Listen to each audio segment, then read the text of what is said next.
Welcome to the Learning Pines YouTube. We hope this video helps. You start by locating both ends and laying the Slinky flat so you can see coil alignment.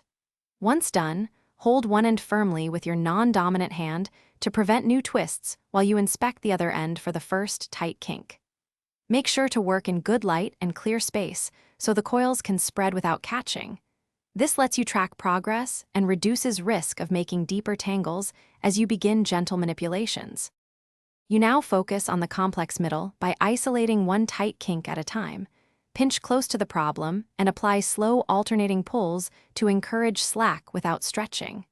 Then rotate the small section between your fingers 90 to 180 degrees so adjacent coils can slip past each other.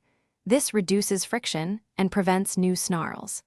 If loops are buried deep, use a toothpick or tweezers carefully to nudge. You finish by working outward from the last eased kink until the entire Slinky stacks evenly and tension is consistent. This restores its spring action. Once done, gently stretch and compress the toy a few times to check for lingering snags and to let coils settle into proper alignment. If a section still resists, re-isolate that problem kink and repeat the small rotations and slow pulls. This troubleshooting loop prevents overforce and preserves the Slinky's shape and performance.